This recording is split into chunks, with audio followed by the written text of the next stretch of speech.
professor!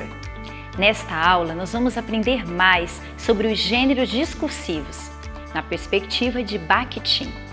Bakhtin ele foi um filósofo russo que pensou o gênero em três estruturas, em três partes.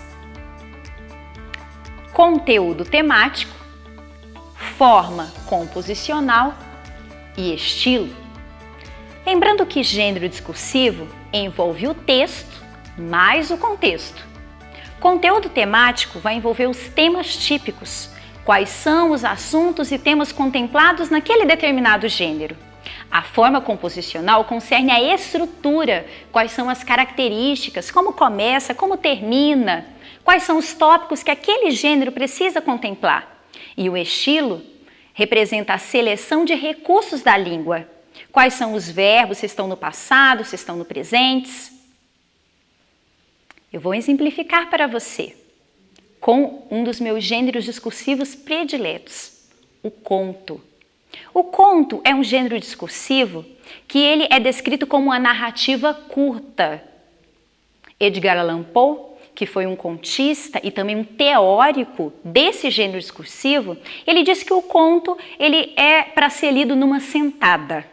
Você senta e lê ali rapidinho. O conto também ele tem poucos personagens, ele tem um espaço e um tempo limitado e tem um desfecho surpreendente. O desfecho surpreendente faz parte da sua principal característica. Esse conto que narrarei agora para você, ele está no livro Resgate na Montanha e Outras Histórias, da Casa Publicadora Brasileira, e chama-se A Janela. Esse é o seu título. Conta-se que haviam dois senhores que estavam num quarto frio e pequeno de um hospital. Eles estavam naquele quarto de hospital cuidando da sua saúde. Um deles tinha sua cama situada próxima à janela, porque toda tarde a enfermeira o sentava para que alguma coisa a ver com líquido no pulmão pudesse ele ser minimizado aquele problema. E o outro ficava ouvindo o que aquele senhor que sentava toda a tarde próximo da janela narrava. Aparentemente, a janela dava para um parque maravilhoso, repleto de patos, gansos, árvores, crianças brincando, um casal apaixonado andando de mãos dadas. E esse criativo senhor contava como ficavam bonitas as meninas em suas roupas de verão, como brincavam os pais de meninos de bola, como as crianças corriam. Narrava sobre os acirrados campeonatos de futebol que aconteciam naquele parque. Mas um dia, enquanto acontecia lá no parque, lá fora, um desfile, um animado desfile, todos marchando, música, carrinhos de pipoca, balões. Aquele homem, aquele que não sentava perto da janela, o ouvinte, ele começou a remoer algo dentro dele. E ele começou a pensar, por que somente o meu amigo tem essa grande oportunidade de sentar perto da janela? Por que não posso ser eu? E aquele sentimento de inveja, de ciúme, se converteu em ódio. E ele não mais conseguia ouvir as delicadas narrativas daquele que outrora fora o seu amigo, o seu companheiro. Ele já não suportava quando a enfermeira entrava no quarto e sentava o seu amigo, porque ele sabia que iria começar o que agora ele chamava de ladainha. Uma noite, o pior aconteceu. Aquele homem, o que sentava perto da janela, ele começou a tossir. E tossir. E a tosse encheu o quarto.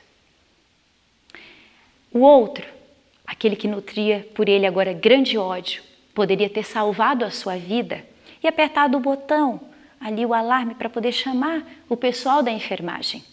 Mas ele não fez isso. Ele ficou na escuridão, imóvel, completamente parado e olhando para o teto. Ele nem mesmo chorou quando na manhã seguinte a enfermeira se aproximou do homem para realizar ali os cuidados e percebeu que ele estava morto.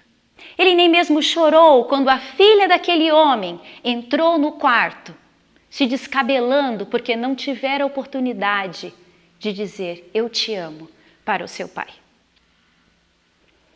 Ele aguardou o momento que achou que foi oportuno, quando eles tiraram o corpo do quarto e passou um tempo, ele fez o pedido.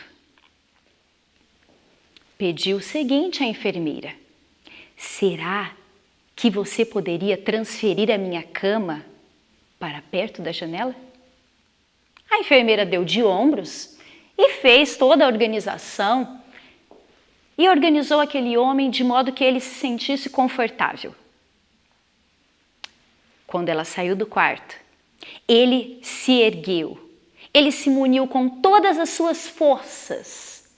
Ele, que só podia ficar deitado num esforço tremendo, se aproximou ao máximo, se ergueu e se sentou na cama para olhar lá fora.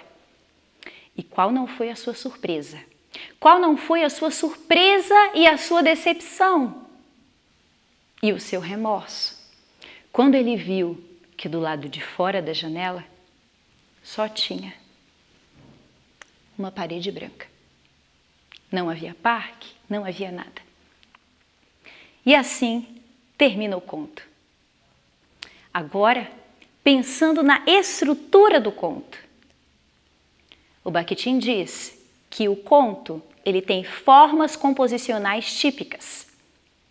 Todo gênero discursivo tem formas composicionais típicas, uma estrutura característica.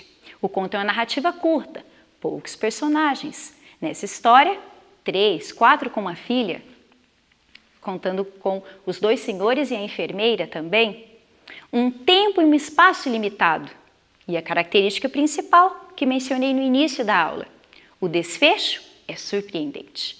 Quem imaginaria que iria se enraizar no coração daquele homem aparentemente inofensivo um sentimento tão terrível quanto o ódio? Quem imaginaria que aquele homem tão sonhador, tão idealista, viesse a falecer? O gênero discursivo é diferente do gênero textual. O gênero textual ele vai trabalhar com a materialidade do texto, com a materialidade linguística do texto, a interpretação propriamente dita. O gênero discursivo ele vai trabalhar com o texto e o contexto. E o que dizem os parâmetros curriculares nacionais? Que nós devemos tomar no ensino das nossas aulas de língua portuguesa como objeto de ensino os gêneros discursivos. Roxane Rojo, que é uma professora da Unicamp e também pesquisadora de gêneros, de práticas de linguagem em sala de aula, em seu livro, A Prática da Linguagem em Sala de Aula, ela coloca a diferença. A primeira, a teoria dos gêneros do discurso, centrava-se sobretudo no estudo das situações de produção dos enunciados ou textos e em seus aspectos socio-históricos. E a segunda, a teoria dos gêneros de textos na descrição da materialidade textual. Retomemos também o que é discurso. Magalhães e Cereja, eles falam que discurso é a atividade comunicativa capaz de gerar sentido, desenvolvida entre interlocutores. Além do enunciado verbal, engloba também elementos extraverbais, isto é, elementos que estão na situação de produção e que também participam da construção do sentido do texto. Além dos gêneros textuais, dos gêneros discursivos, os nossos textos, eles são organizados em tipologias textuais. As tipologias textuais também são chamadas de sequências discursivas, pensando nessa lógica do discurso. E são 7 as sequências discursivas ou tipos textuais: narrativo, descritivo, expositivo, argumentativo, dialogal, injuntivo e preditivo. Marcuski, que é um professor da Federal de Pernambuco, ele diz que todos os textos podem ser organizados nessas tipologias textuais. Todo texto tem uma tipologia textual predominante, mas isso não significa que vai ter uma tipologia textual única. Por exemplo, o próprio conto, ele tem descrições. Ele é uma narrativa, ele é uma história, mas ele também tem descrições.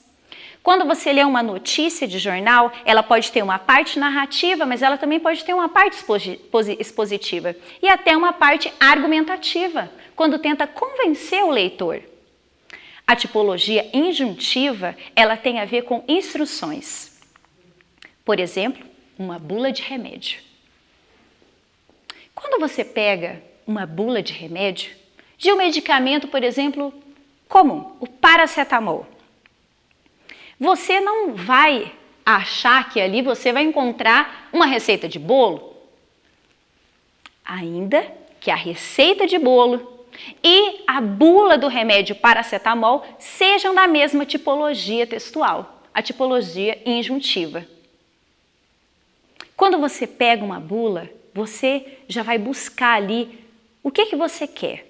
Se ali você quer achar os componentes daquele medicamento, geralmente a forma de usar, né, para quem é indicado.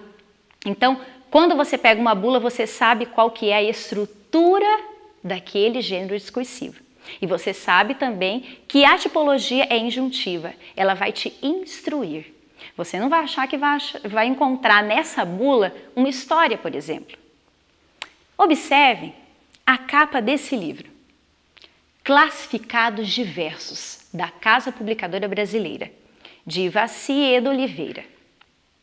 Veja que essa capa, ela nos diz qual que é o público leitor desse livro. Classificados Diversos vai tratar de classificados poéticos, na verdade. Classificados desse de jornal, vende-se, troca-se, compra-se, mas brincando com a língua e trabalhando também com o lírico, com a poesia. Esse é um texto híbrido, é um texto que mistura aquilo que é do suporte cotidiano para aquele suporte literário. Veja, por exemplo, também essa sinopse do livro Além da Magia, de Denis Cruz. Pedro ficou super curioso quando Tiago começou a frequentar sua escola. Qual era a verdadeira identidade daquele garoto? O que havia no livro de capa preta que ele carregava na mochila? Por que ele comia coisas estranhas na hora do intervalo? Será que Tiago era o que Pedro estava pensando? A aproximação entre os dois garotos fez com que a vida de Pedro passasse por uma transformação radical. Ele não apenas obteve as respostas para as suas dúvidas, mas percebeu que havia muito mais mistérios a serem revelados na vida real do que nas páginas de seus livros de ficção. Leia este livro e desvende você também a história do garoto que queria ser bruxo. Vamos analisar alguns elementos desta sinopse que acabamos de ler. A sinopse é um gênero discursivo que se situa especialmente na contracapa do livro, atrás do livro. E quando a pessoa vai comprar o livro, o que ela faz? Ela lê a sinopse, justamente para entender ali de forma resumida do que trata, qual que é o assunto daquele livro. E aqui nesse livro, ele já começa chamando a atenção para um aspecto até intertextual que você sabe qual é. E possivelmente essa foi a intenção do autor desse livro, Além da Magia, que é o Denis Cruz. Observe agora também, fazendo mais uma análise, essa tirinha, de autoria de Alexandre Beck. Esse personagem que você vê aí, esse menino, é o Armandinho. Quem conhece o Armandinho sabe um pouquinho sobre ele, que ele é um garoto esperto, politicamente correto, sempre tem umas ideias inovadoras, tem uma ideologia. Eu penso que ele se parece um pouco com uma Mafalda do Quino. Vamos ler agora a tirinha do Alexandre Beck. Nós vemos aí que há uma pessoa conversando com o Armandinho, e tem um sapo também, né, perto dele. E essa pessoa, que não mostra o rosto, nós vemos apenas essa parte daqui para baixo, nós vemos que é uma mulher, está de saia. E essa pessoa pergunta: e ela é bonita? Linda, responde Armandinho. Inteligente, otimista, gosta de aprender e se preocupa com os outros. E há então uma chamadinha falando que essa pessoa, essa mulher, continua questionando o menino. Mas e a aparência dela, filho? E aí nós conseguimos interpretar quem é essa pessoa que fala, que é a mãe. A melhor possível, responde o menino. Aparenta ser feliz. Nós vemos então aqui um assunto, uma estrutura composicional típica da tirinha, que é a questão da interação palavra e imagem. E nós vemos também sempre que no final da tirinha há um ensinamento. E no caso do estilo, nesse caso do autor, Alexandre Beck, que é o criador do Armandinho, nós vemos que geralmente é um valor apresentado. No caso desta tirinha, é o valor de que a beleza interior vale mais do que a beleza exterior. Na língua portuguesa, nós temos muitas palavras. E eu tenho certeza que nesta aula você aprendeu muitas palavras, você conseguiu assimilar muitos ensinamentos. Tipologias textuais, sequências discursivas, gêneros discursivos. Mas talvez a palavra mais importante, que é preciso ficar guardada com você, é essa última que falamos agora, os valores. A nossa sociedade carece de valor. É importante que se apresente aos nossos alunos textos bem escritos, de autores celebrados e canônicos, mas principalmente textos que transmitam valores, que façam com que eles pensem como eles podem mudar, como eles podem trabalhar o conhecimento de si, como eles podem aprender, como eles podem transmitir amor às pessoas. Que você possa guardar isso, possa entender também o que é gênero discursivo, mas entender que o mais importante é esse valor, essa missão de ensinar aos seus alunos, de passar aquilo que realmente é importante.